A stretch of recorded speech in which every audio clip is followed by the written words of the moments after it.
اعوذ بالله من الشیطان الرجیم. بسم الله الرحمن الرحیم. السلام علیکم و رحمت الله و برکاته. دوستان عزیز و گرانقدر، برادران و خواهران و بزرگوارم در هر جایی که هستید، امیدوارم که خوب و صحتمند و سالم و تندرست باشید. چند روز قبل یکی از دوستان از تاجیکستان و برادر تاجیک برای من یک ویدیو فرستادن که من دوست دارم این ویدیو را به خدمت شما پخش بکنم و بعد از آن تعلیق کوتاهی نسبت به این مسئله داشته باشم.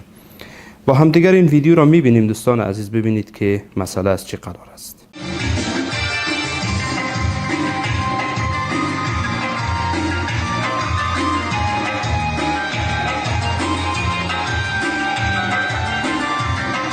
22 ایول مقامات ناحیه رشت در داخل مسجد در دهه 90 برای جوانان با اشتراک آوازخوان‌ها کنسرت برگزار کردند. با اطلاع سامانه بامداد مقامات ناحیه رشت این کنسرت را به مناسبت چهاربینی مرز 2021 که در سطح جمهوری انجام شد برگزار کردند. منبع می‌افزاید مقامات ناحیه برای جلب دقت جوانان خوراک و کنسرت آماده نموده آنها را به رقص و بازی تشویق کرده تا با آخر رسیدن چهاربینی کسی را اجازت ندادند که از مسجد بیرون رود. بله دوستان عزیز و گرانقدر، دیدید با هم متاسفانه مقامات یک ناحیه، حالا من نمیدانم ناحیه به اصطلاح برادران تاجیک چی هست، جمع میشن و در مسجد کنسرت برگزار میکنن و در داخل مسجد برای مردم و برای جوانان، برای جلب جذب جوانان در داخل مسجد کنسرت برگزار میکنن و برایشان غذا و نان درست میکنن. والله من نمیدانم یعنی چطور یک فرد واقعا اگر مسلمان باشه چطور جسارت بکنه در حق مسجد که مسجد را جای قرار بده برای کنسرت برگزار کردن. نعوذ بالله. مسجد برای عبادت الله، مسجد برای امور خیره، نه امور شر مانند کنسرت برگزار کردن. الله متعال میگه و ان المساجد لله فلا تدعوا مع الله احدا. و همچنین در حقیقت شک و تردیدی نیست که مسجد از جمله شعائر اسلامی است، از جمله شعائر بزرگ اسلامه. و الله متعال سبحانه و تعالی می فرماید و من یعظم شعائر الله فانها من تقوى القلوب.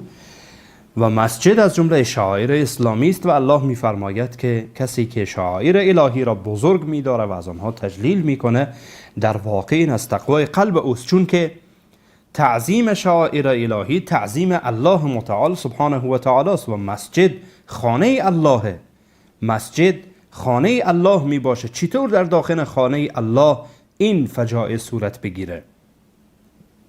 و همچنین الله متعال سبحانه و تعالی می فرماید و من اظلم ممن منع مساجد الله ان یذکر فیها اسمه و سعی فی خرابها.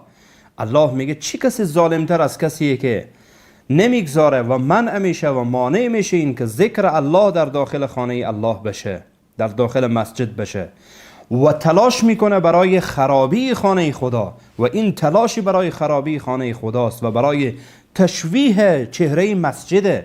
مسجد مگر جای کنسرته؟ در هر جای کنسرت برگزار میکردید حالا داخل مسجد هم باید کنسرت برگزار بکنید؟ من تعجب میکنم که چطور یک دولت مردی که خودش را مسلمان بگه این فجایع در کشورش صورت بگیره و سکوت بکنه در برابر این. گرچه این کشور مشکلات عدیدی داره و حکومتش مشکلات عدیدی داره و دیکتاتوری های عجیبی، ظلم ها و تعدی های به علیه مسلمینه، اما تا به این حد که حتی به خانه الله و به مسجد هم رحم نشه. و از طرف دیگر من تعجب میکنم بر علما و دعوتگرانی که در داخل تاجیکستانن. چرا شما ساکت میشید در برابر این فجایع؟ آیا منکر بزرگتر از این؟ مگر الله متعال نمیگه که ولتکن منکم امه یدعون الی الخیر و یأمرون بالمعروف و ینهون عن المنکر؟ مگر پیامبر علیه السلام نمیگن که من رأى منکم منکرا فلیغیره بیده فإن لم يستطع فبلسانه فإن لم يستطع فبقلبه و ذلك اضعف الایمان؟ آیا این چونین ایمان چی به دردتان میخوره که نمیتوانید جرأت بکنید که از مساجد الهی دفاع بکنید؟ این مسجد خانه خداست. خواهش میکنم به خود بیایید. شما چطور علمای دینی هستید، چطور دعوتگرانی هستید که در برابر این فجایع سکوت میکنید، در برابر این منکرات سکوت میکنید و حرف نمیزنید، نمیگویید، انکارش نمیکنید؟